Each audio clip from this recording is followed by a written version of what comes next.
Et c'est à cause de ça qu'on va tuer nos collègues. Coucou et bienvenue sur votre plateforme de la dévotion matinale nommée Paix Divine. J'espère que vous êtes bien réveillés aujourd'hui, que la grâce de l'Éternel vous accompagne et que vous soyez toujours victorieux des montagnes qui se présenteront devant vous au nom de Jésus-Christ de Nazareth. Allez, aujourd'hui, nous allons parler d'un thème intitulé « Méfiez-vous des apparences ». Méfiez-vous des apparences. Nous allons nous appuyer sur un passage du livre de Matthieu, Matthieu 23, verset 28. Matthieu 23, verset 28. Je lis la version française courant. Alors, elle dit ceci. Vous de même, à l'extérieur, vous paraissez bons aux hommes, mais à l'intérieur, vous êtes plein d'hypocrisie et de mal. Vous êtes plein d'hypocrisie et de mal. Alors, les apparences dont je parlais, c'est les apparences de piété, c'est les apparences de bienveillance que certaines personnes présentent. Mais en réalité, au fond d'eux, ce sont des gens remplis de mal, remplis de choses horribles. Avant d'aller plus loin, je voudrais qu'on regarde ensemble cette petite vidéo-là. Allez, on y go!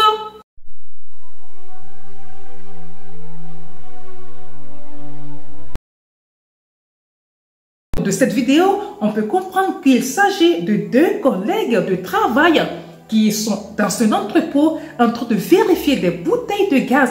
L'autre qui a confiance en son partenaire de travail ne soupçonnait même pas qu'il avait quelque chose contre lui. Et dès qu'il se retourne, il le tue avec une bouteille de gaz.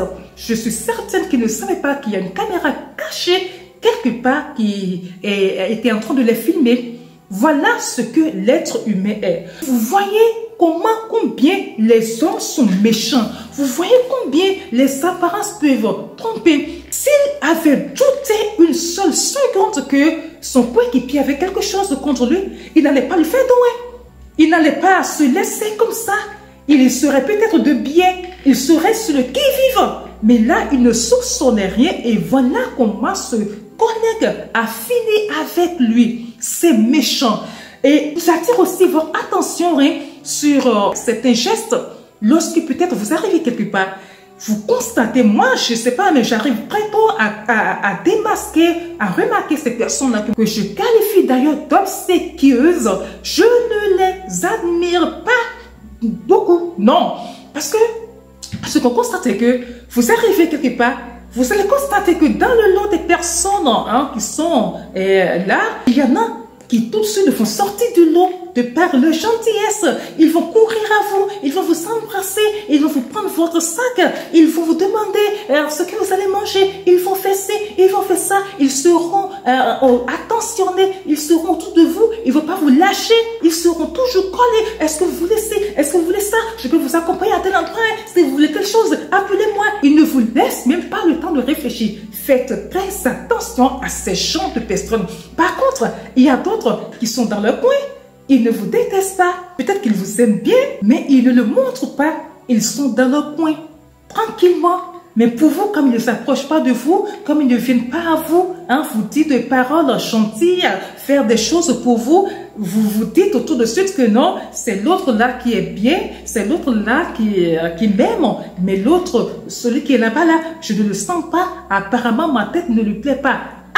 Attention, je dis bien attention. Ce sont ces gens de personnes qui arrivent à vous atteindre. Je suis tombée sur une vidéo là où un pasteur disait qu'il a été empoisonné 2 fois.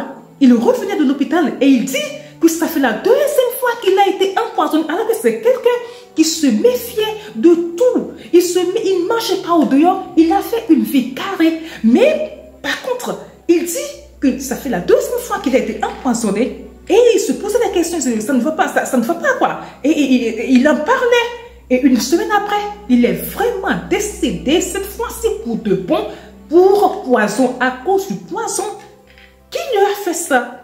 si ce n'est pas quelqu'un en qui il a confiance, si ce n'est pas quelqu'un qui riait avec lui, si ce n'est pas quelqu'un qui est dans son entourage proche, alors je m'arrête ici pour dire ceci. Ouvrez les yeux. Ne faites jamais confiance à 100% à des gens. Oui, nous ne pouvons pas vivre en autarcie, nous ne pouvons pas fuir tout le monde, nous ne pouvons pas nous méfier de tout le monde, mais je vous assure que c'est mieux que vous fassiez attention surtout aux apparences. Et pour vous, méchantes personnes qui nous regardez, personnes méchantes, si vous tombez sur cette vidéo, écoutez ce que la parole de Dieu vous dit. Matthieu 23, verset 32. Eh bien, Jésus vous dit ceci. Eh bien, continuez. Achevez ce que vos ancêtres ont commencé.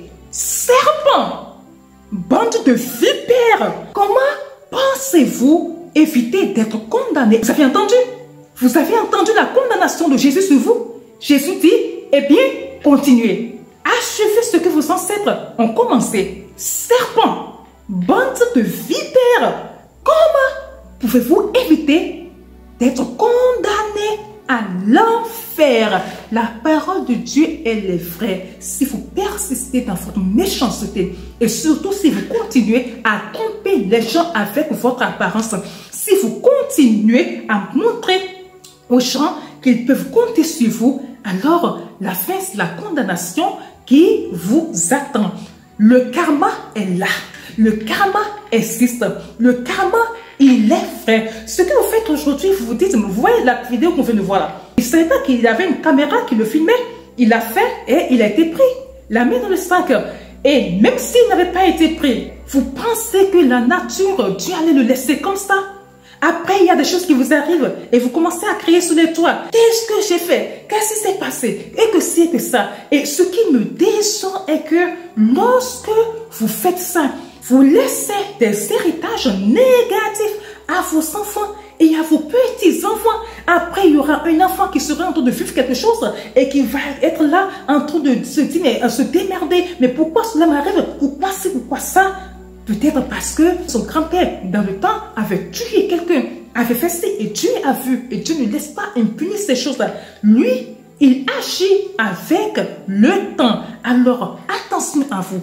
Attention, vous qui êtes dans les services, vous qui convoitez la place de vos collègues et qui riez avec eux, et que vous riez, vous souriez, hein, mon ami, ma copine, ma belle-mère, mon ci, mon ça, vous êtes même prêts à être leur repéro, à tenir leur sac, à les accueillir, à faire ci et à faire ça, à leur acheter la nourriture à midi, bref, vous faites tout ça pour leur montrer que vous êtes avec eux, mais vous convoitez leur place et vous allez vous courir à gauche à droite là, vous êtes chez les marabouts, vous êtes dans les groupes de sorcellerie, vous êtes ici, vous êtes là-bas pour leur faire du mal. Il y a quelque chose que je n'arrive pas à comprendre. Comment est-ce qu'on peut tuer froidement? Comment est-ce qu'on prend le nom d'un chef de famille, le nom d'une mère de famille, quelqu'un qui a des enfants à nourrir, quelqu'un sur qui des enfants comptent, hein?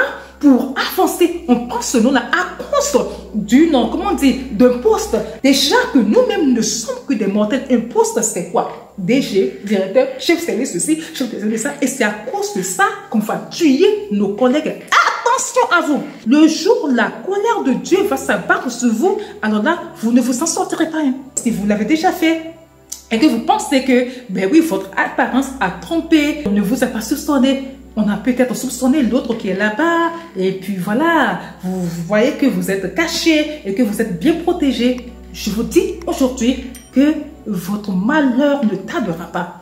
Je vous dis que ça prendra le temps que ça va prendre, mais Dieu vous punira. Alors, attention à vous. Et vous, chers bien-aimés, je vous dis de faire attention. Encore une fois, faites très attention à vous.